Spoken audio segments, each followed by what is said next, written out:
주님 대신 예수 그리스도 이름으로 기도합니다. 아멘. 아, 말씀 보겠습니다. 갈라디아서 3장 1절에서 14절입니다. 제가 읽도록 하겠습니다. 어리석도다 갈라디아 사람들아, 예수 그리스도께서 십자가에 못 박히신 것이 너희 눈앞에 밝히 보이거늘 누가 너희를 꾀더냐. 내가 너희에게서 다만 이것을 알려하노니 너희가 성령을 받은 것이 율법의 행위로냐 혹은 듣고 믿음으로냐. 너희가 이같이 어리석으냐. 성령으로 시작하였다가 이제는 육체로 마치겠느냐. 너희가 이같이 많은 괴로움을 헛되이 받았느냐. 과연 헛되냐. 너희에게 성령을 주시고 너희 가운데에서 능력을 행하시는 이의 일이 율법의 행위에서냐 혹은 듣고 믿음에서냐. 아브라함이 하나님을 믿음에 그것을 그에게 의로 정하셨다 함과 같으니라. 그런즉 믿음으로 말미암는 자들은 아브라함의 자손인 줄 알지어다. 또 하나님이 이방을 믿음으로 말미암아 의로 정하실 것을 성경이 미리 알고 먼저 아브라함에게 복음을 전하되 모든 이방인이 너로 말미암아 복을 받으리라 하였느니라. 그러므로 믿음으로 말미암는 자는 믿음이 있는 아브라함과 함께 복을 받느니라. 물은 율법 행위에 속한 자들은 저주 아래 있나니 기록된 바 누구든지 율법책에 기록된 대로 모든 일을 항상 행하지 아니하는 자는 저주 아래 있는 자라 하였습니다. 또 하나님 앞에서 아무도 율법으로 말미암아 의롭게 되지 못할 것이 분명하니 이는 의인은 믿음으로 살리라 하였습니다. 율법은 믿음에서 난 것이 아니니 율법을 행하는 자는 그 가운데서 살리라 하였느니라. 그리스도께서 우리를 위하여 저주를 받은 바 되사 율법의 저주에서 우리를 속량하셨으니 기록된 바 나무에 달린 자마다 저주 아래 있는 자라 하였습니다. 이는 그리스도 예수 안에서 아브라함의 복이 이방인에게 미치게 하고 또 우리로 하여금 믿음으로 말미암아 성령의 약속을 받게 하려 함이라. 믿음으로 살아가는 백성이란 말씀을 제목을 가지고 말씀을 전하려고 합니다. 사랑하는 성도 여러분, 우리는 예수님을 믿음으로 의롭다 함을 받았습니다. 십자가에서 흘리신 그분의 피로 우리는 하나님의 자녀가 되었고 백성이 되었습니다. 성령님께서는요, 우리 안에 거하시며 새로운 삶을 시작되게 하셨습니다. 근데요, 어느 순간부터 우리는 복음의 단순함과 이 놀라운 은혜를 잊어버리게 됩니다. 다시 우리 자신을 의지하려고 한다는 것입니다. 내가 얼마나 말씀을 읽었는지, 성경을 많이 읽었는지, 얼마나 봉사했는지, 그리고 얼마나 착하게 살았는지로 하나님 앞에 서 보려고 한다는 겁니다. 갈라디아서 3장에서 바울은 그런 성도들에게 외치는 것입니다. 뭐라고 하냐면요. 어리석도다 갈라디아 사람들아. 너희가 성령을 받은 것이 율법의 행위로냐? 믿음의 소문을 들은 이로냐? 이 외침은 무엇입니까? 갈라디아 교회뿐 아니라 지금 우리에게도 동일하게 향한 것입니다. 다시금 복음의 본질로 돌아가라는 말씀이라는 것입니다. 다시금 하나님 나라가 우리 안에 어떻게 임하게 되었고 우리가 자녀가 어떻게 되었으며 그 나라의 백성이 되었는지를 다시 십자가 앞으로 끌고 가서 우리의 삶이 어떻게 시작되었는지를 기억하게 하는 말씀입니다. 믿음으로 사는 복음의 길 위에 우리는 굳게 서야 하는 시간이 되시길 바랍니다. 누가 이런 얘기를 하더라고요. 왜 다시 그 길로 가려고 하십니까? 생각해 보면요.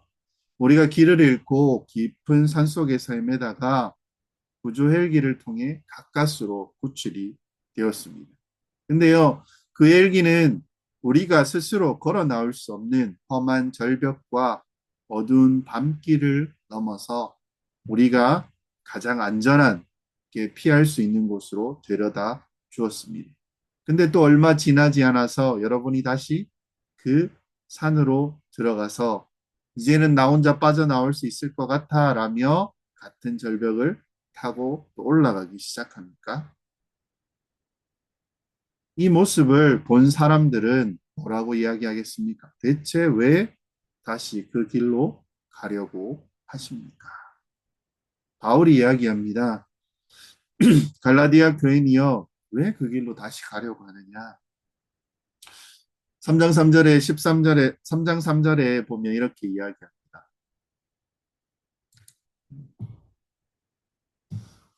너희가 이같이 어리석으냐?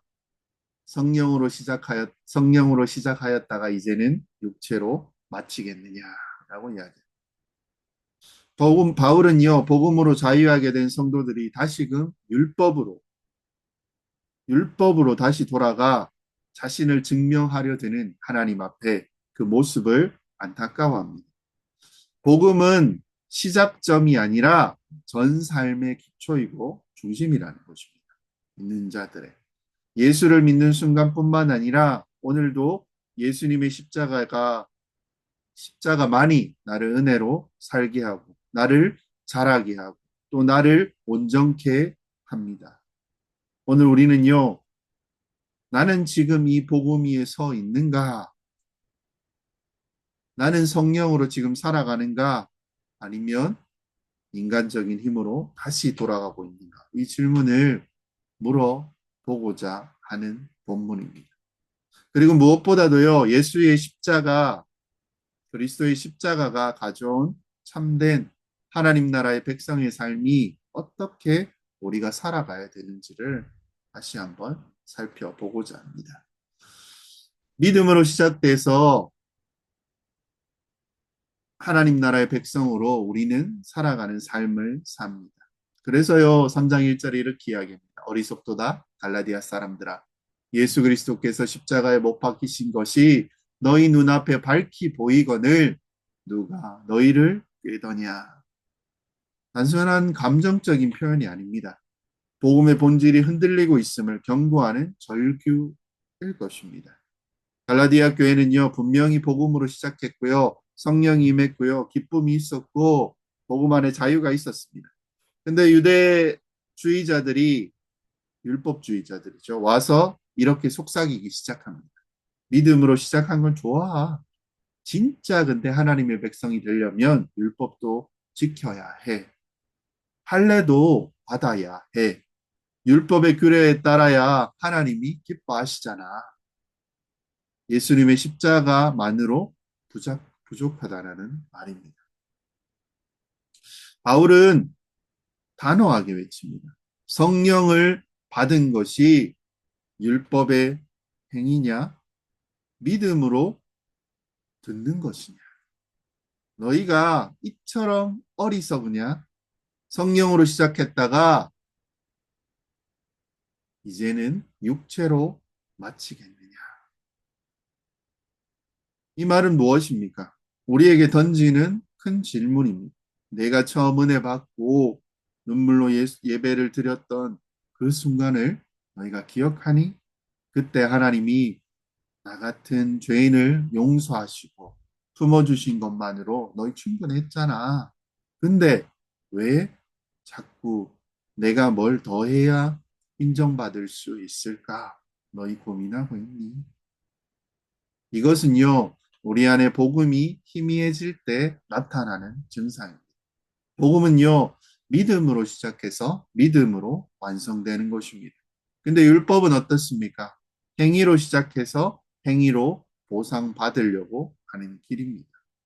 복음과 율법은요, 방향 자체가 다릅니다. 복음은 하나님이 다 하셨다 라고 외칩니다. 내가 드러나지 않습니다.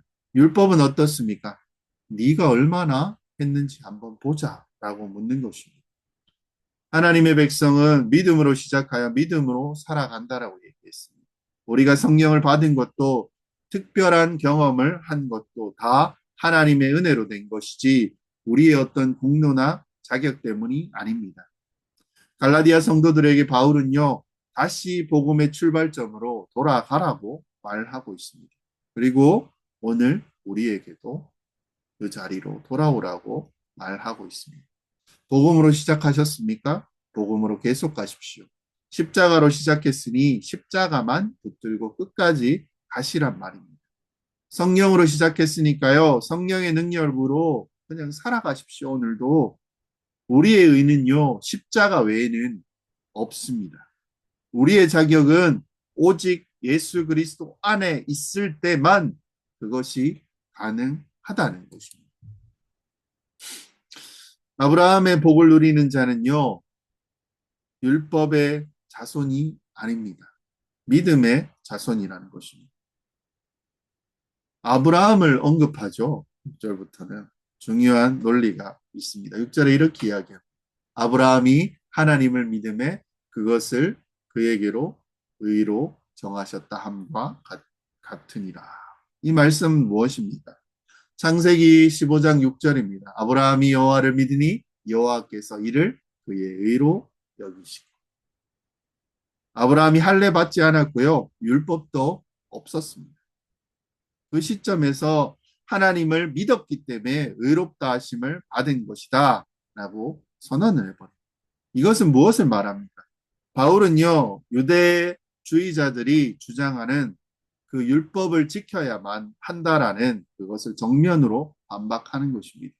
그들은 말합니다. 아브라함 자손이 되려면 할례 받아야 돼. 율법을 지켜야 해.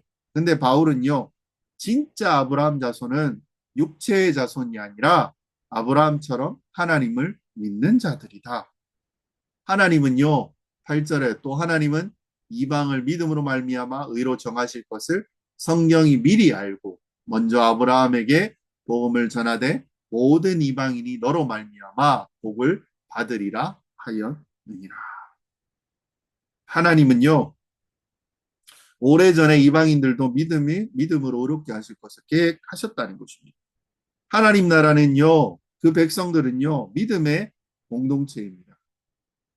피부 색깔, 민족, 어떤 문화, 전통, 지위, 도덕적 수준이 아니라는 것입니다. 오직 예수 그리스도를 믿는 믿음이 그 나라의 시민권을 결정짓습니다. 그리고 바울은요, 우리에게 이렇게 말합니다. 복음은 단순히 죄 용서에서 끝나는 것이 아니야. 하나님의 약속을 누리는 하나님의 자녀로 우리를 이끌고 간다는 것입니다. 예수 그리스도를 믿는 자는 아브라함이 받았던 그 복과 똑같은 복을 누리는 자라는 것입니다. 그럼 그 복이 무엇입니까? 아브라함에게 주신 약속이 무엇입니까? 너로 큰 민족을 이루고 내게 복을 주어 내 이름을 창대케 하리니 너는 복이 될지어다. 창세기 12장 2절의 말씀입니다. 그리고 22장 18절에 또 이런 약속을 하십니다. 또 내 씨로 말미암아 천하 만민이 복을 받으리니 이는 내가 나의 말을 준행하였음이니라 하셨다 하니라. 이 약속이요 예수 안에서 완성되었다라는 것입니다. 천하 만민이 복을 얻는 것을. 우리는 예수 안에서 하나님의 복을 유산으로 받는 자가 되었다는 것입니다. 그것이 우리가 하나님의 백성이 되었고 자녀 되었음을 선언하는 것입니다. 아브라함의 복은요, 물질의 축복 전에 하나님 나라의 유산을 함께 누리는 영적인 정체성과 그리고 그 가운데 우리에게 펼쳐진 삶이요, 운명입니다. 그러니까요, 나는 외롭습니다.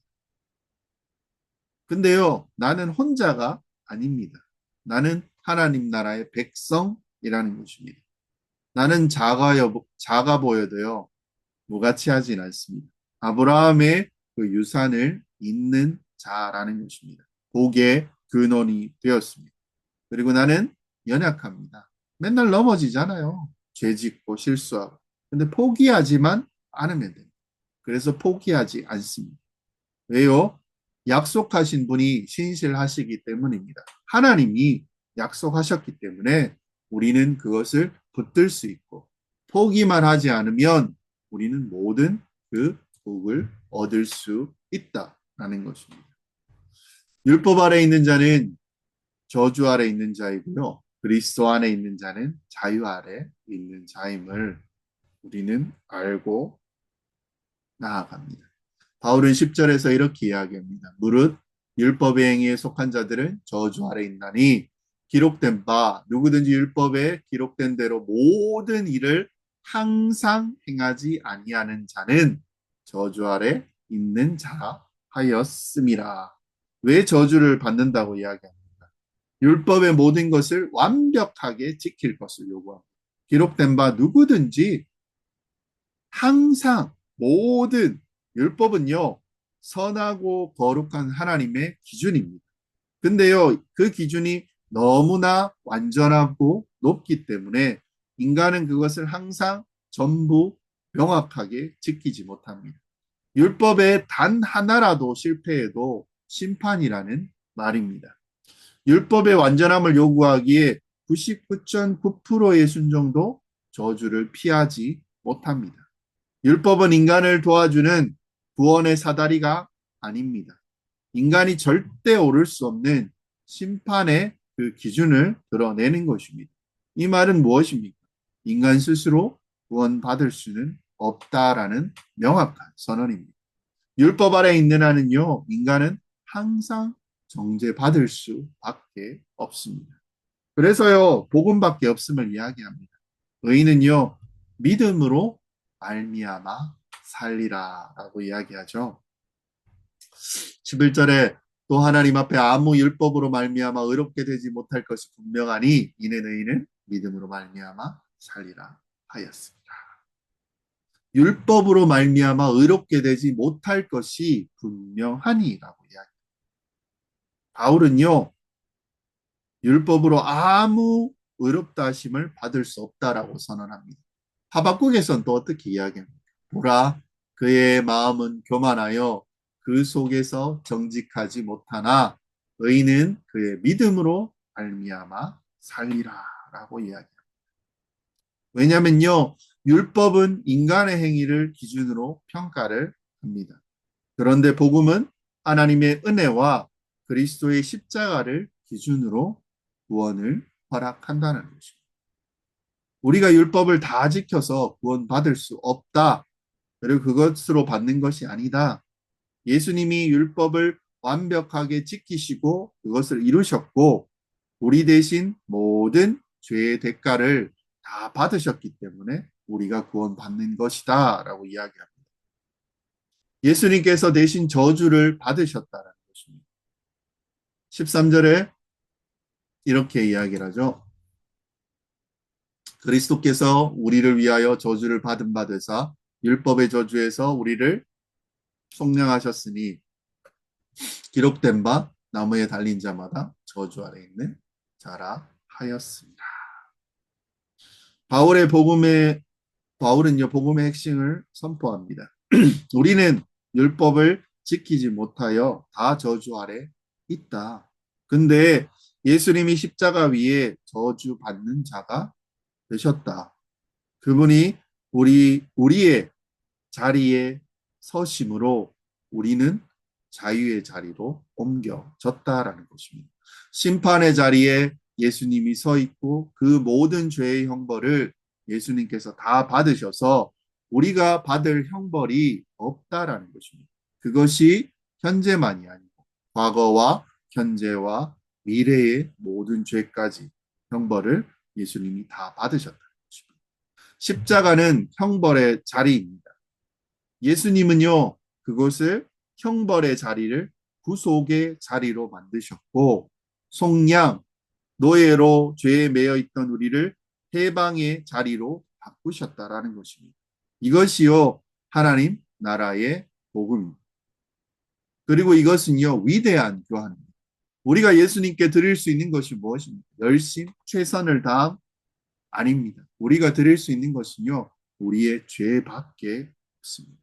우리의 짐밖에 없습니다. 그것을 드렸고 예수님께서는 그분의 피와 생명과 저주받음을 우리에게 위대한 구원의 역사로 바꾸어 놓으셨다라는 것입니다.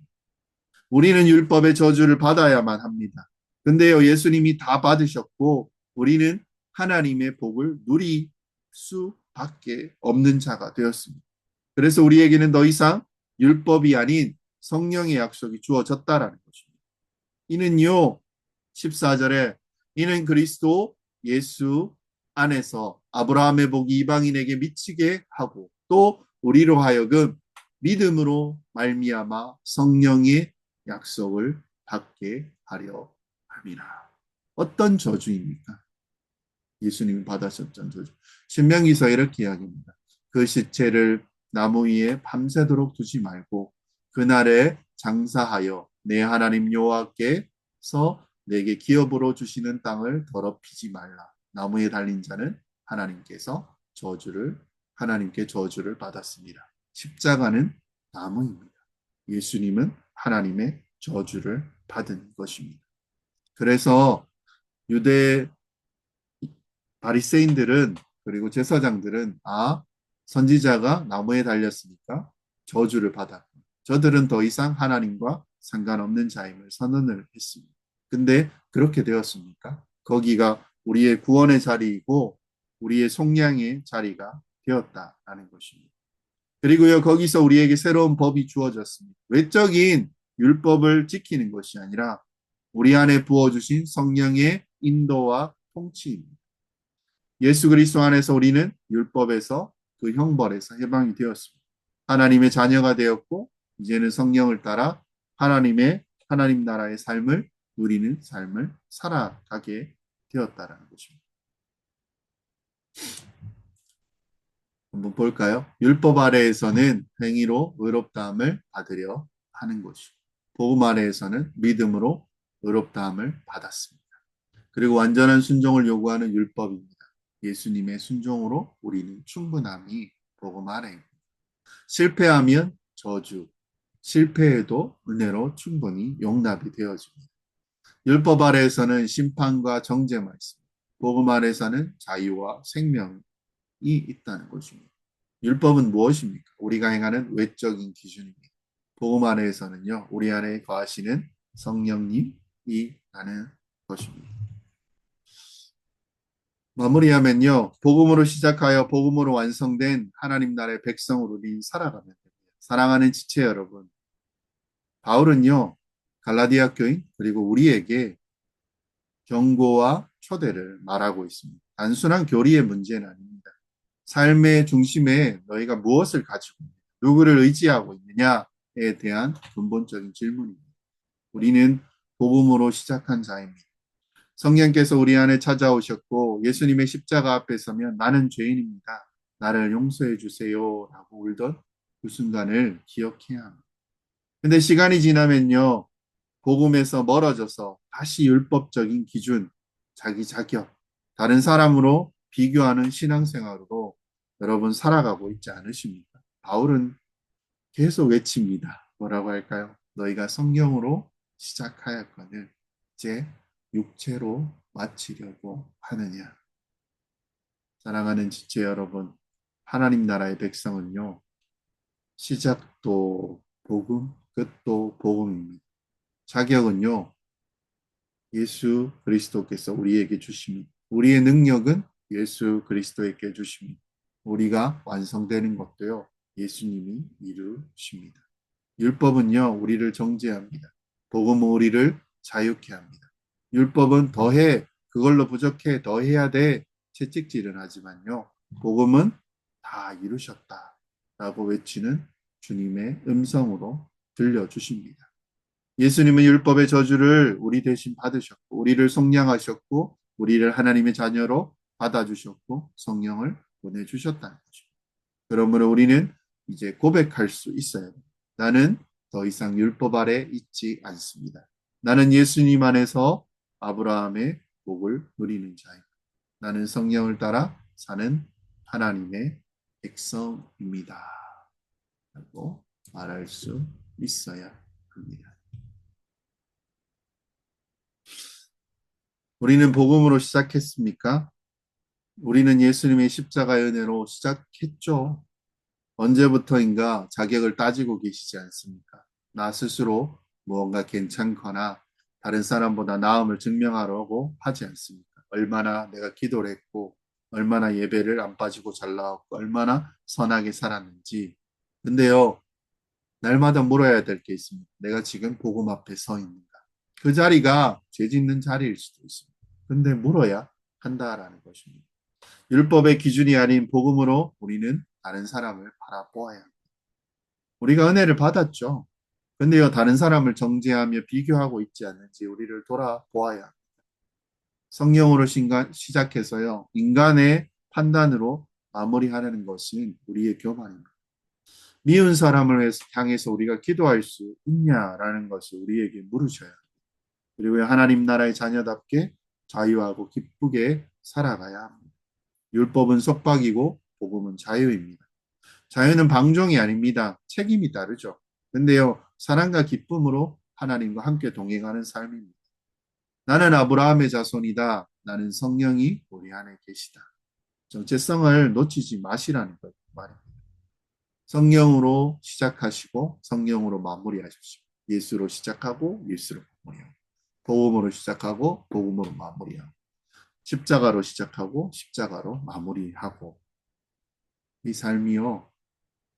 우리에게 다시 물어야 돼. 내가 복음으로 시작하고 있는지 율법이 아닌 복음으로 다른 사람을 정죄하지 않고 바로 바라보고 있는지 하나님의 자녀답게 진정 주님 때문에 기쁨과 자유를 누리며 살아가고 있는지를 물으시는 여러분이 되시고 또 주일 가운데 많은 은혜와 기쁨으로 살아가는 여러분 되시기를 주의 이름으로 소망합니다. 기도 제목 몇 가지 나눌까요? 복음으로 시작해서 율법으로 가지 않게 하소서. 나의 자격이 아닌 예수님의 자격으로 살아가게 해달라. 그리고 다음으로 복음의 은혜와 사랑으로 서로 세우는 공동체가 되게 하여 주시옵소서. 공동체를 위해서 기도했으면 좋겠습니다. 그리고 마지막으로 십자가 복음이 짐진 자들에게 자유와 소망이 되게 해달라고. 율법에 짓눌려서 교회를 떠나는 자들, 그리고 아파하는 자들, 힘들어하는 자들 가운데도 하나님 그 가운데 소망이 있게 하시고 자유를 누리게 해달라고 이 시간 잠시 기도하고 마치겠습니다. 하나님 감사합니다. 주의 은혜를 더욱더 구하고 나아갑니다. 내 자격이 아니라 예수님의 자격으로 살아가게 하시고 십자가의 그 자격으로 시작하게 하여 주시옵소서. 다른 자를 판단하고 다른 자를 나무라며 내가 우위에서는 그 마음이 우리 가운데 생기지 않게 하여 주시옵소서. 복음으로 그들을 바라보며 그리고 그들을 생각하며 판단할 수 있는 그런 은혜가 하나님 우리 가운데 있게 하여 주시옵소서. 저도 죽을 자였지만 우리도 죽을 자였지만 하나님의 은혜로 다시 살아났으면 하나님 기억하게 하시고 깨닫게 하여 주시옵소서. 짓눌려서 힘들어서 이 교회 가운데 떠나간 자들 하나님 기억하시고 예배 못 드려서 그 병환 가운데 있는 자들 하나님 만나 주시고 하나님 붙들어 주시옵소서. 마음이 힘들고 어려운 자들 하나님 함께 하시고 떠나간 그들 가운데도 주님 우리의 손길과 우리의 발걸음이 그들한테 나아가게 하시고 그들을 향한 그 걸음과 소망이 하나님께서 같이 동행하는 그런 은혜가 주님 더하여질 것을 주님 믿습니다. 하나님이 주일도 우리를 붙드시고 인도하여 주시옵소서. 감사합니다 주님. 또 6월 15일 또 예배를 또 드렸고 또 주일 예배를 마무리합니다. 우리의 상황과 우리의 날들이 날마다 달라지고 좋은 일도 있고 힘든 일도 있고 어려운 일도 있을 줄로 압니다.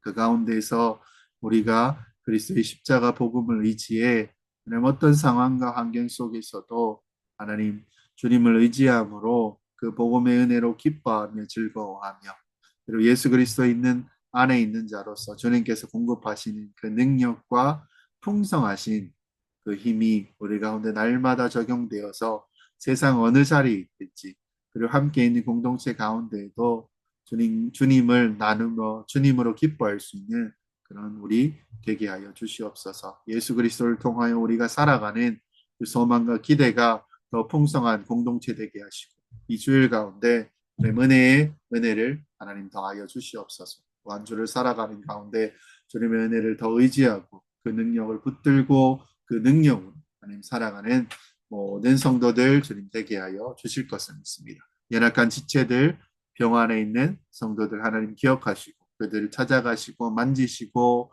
하나님 그들의 마음의 중심 가운데 성령의 은혜가 더욱더 충만하여져서 그리스도의 십자가의 은혜가 더욱더 회복되어지며 몸과 육신이 더욱더 일어나며 살아나는 그런 소망이 있는 그런 또 한 주가 되기를 주님 소망합니다. 또 3일 예배까지 하나님 또 걸어가게 하시고 가운데 하나님의 은혜가 더 풍성하게 드러나며 나타내는 저희 모든 성도들 주님 되게 하실 줄로 믿습니다. 오늘도 주님 기억하시고 인도하시고 함께 동행하는 그런 모든 자들 되게 하여 주실 것을 믿습니다.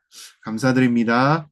우리 주님 대신 그리고 우리의 모든 죄를 다 받아주시고 우리를 속량하여 주신 우리의 구원자 되신 예수 그리스도의 이름으로 기도합니다.